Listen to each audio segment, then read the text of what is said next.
late 2007, the Iraq War is winding down.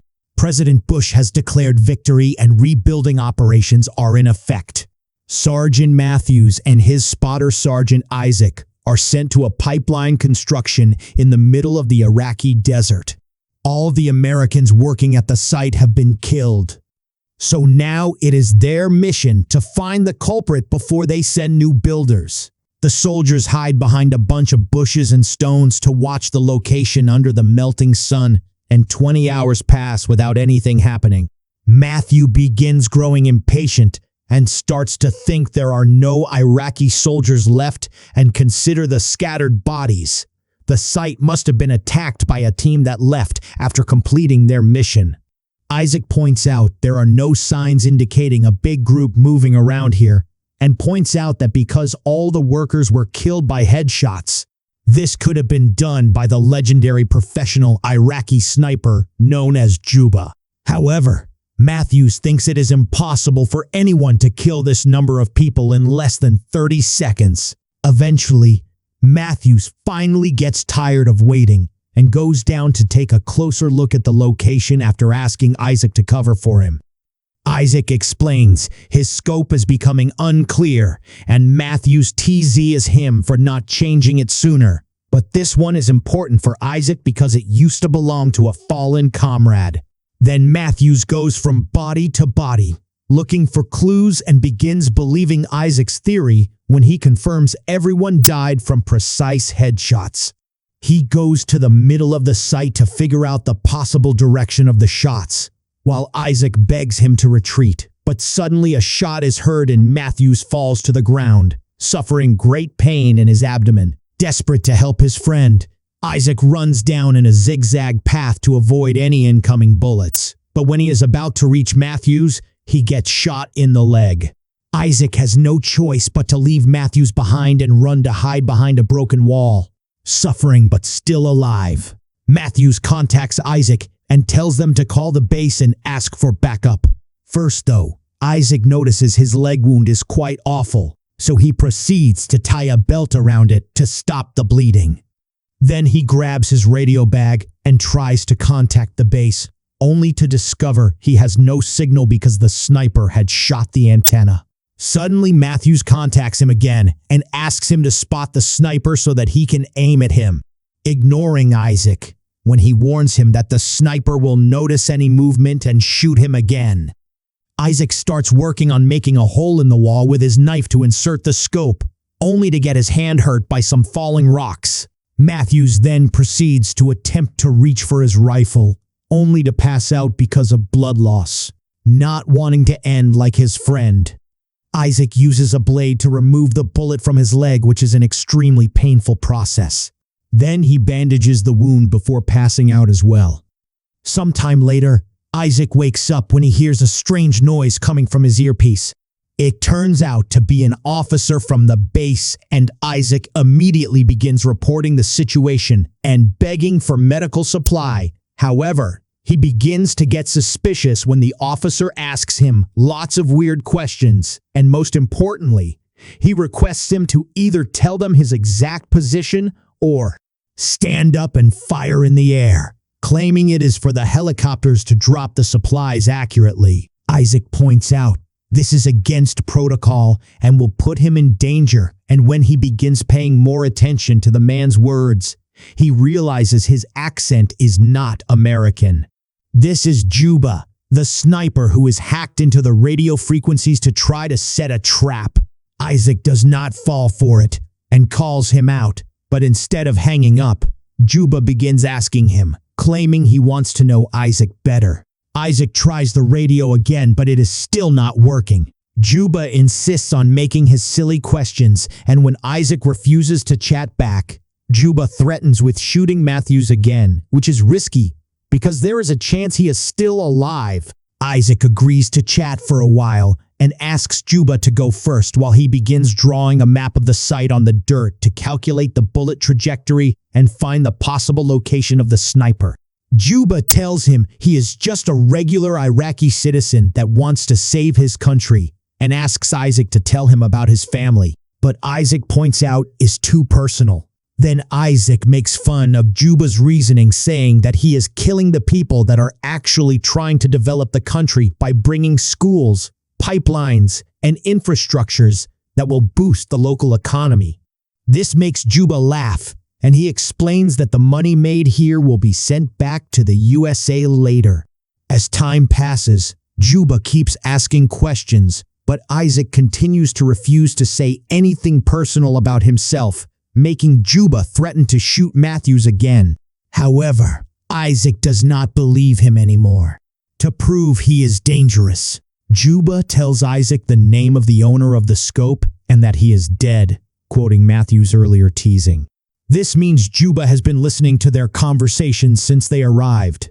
Using his scope, Isaac notices one of the dead men has a radio with them, and he drags his body to the edge of the wall, but not even using a piece of wood. He would be able to reach it without exposing himself. Next, Isaac tries to drink some water from his bottle only to find it empty because of a hole in it, which Juba confirms he did on purpose. He also admits he did not miss any shots.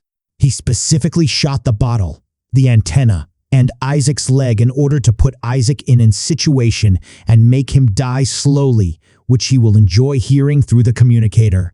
When Isaac finds the bullet he took off his leg, he takes a closer look and begins calculating the weapon model Juba has by making some sneaky questions.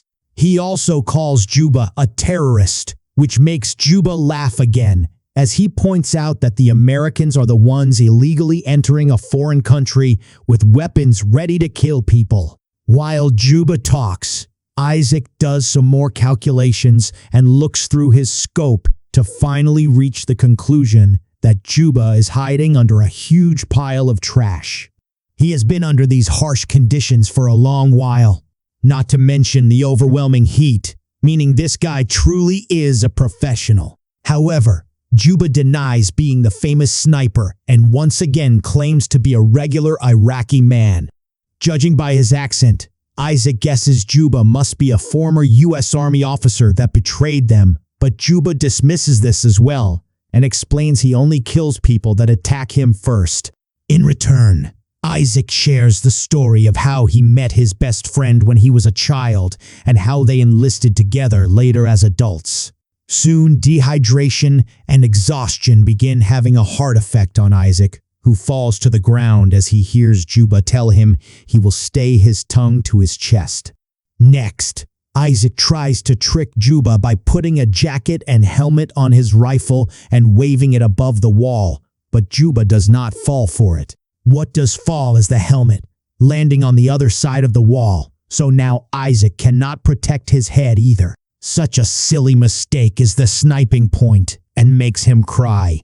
More time passes and Isaac becomes desperate enough to try to take a risk. He runs towards a body lying on the ground and steals his bag and radio before running back to the wall as he dodges all the bullets Juba immediately throws at him. In the bag, Isaac finds water and candy that he immediately devours, but unfortunately this radio isn't working either. Juba also punishes him for this risk by shooting at the wall and heavily damaging his scoper. Suddenly, Isaac hears some disturbance coming from his earpiece and realizes it is Matthews who is still alive. Isaac yells the location of the sniper at him, and Matthews immediately takes out a piece of metal to use in order to look at the pile of garbage. While Matthews moves extremely slowly to grab his rifle, Isaac keeps the sniper distracted by making small talk, and he learns that Juba used to be a teacher in Baghdad. When his students got killed during an American attack, he decided to get revenge.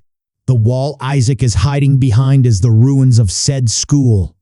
Then Juba asks Isaac while he keeps carrying the damaged scope, but since Isaac refuses to answer, Juba threatens to shoot Matthews again.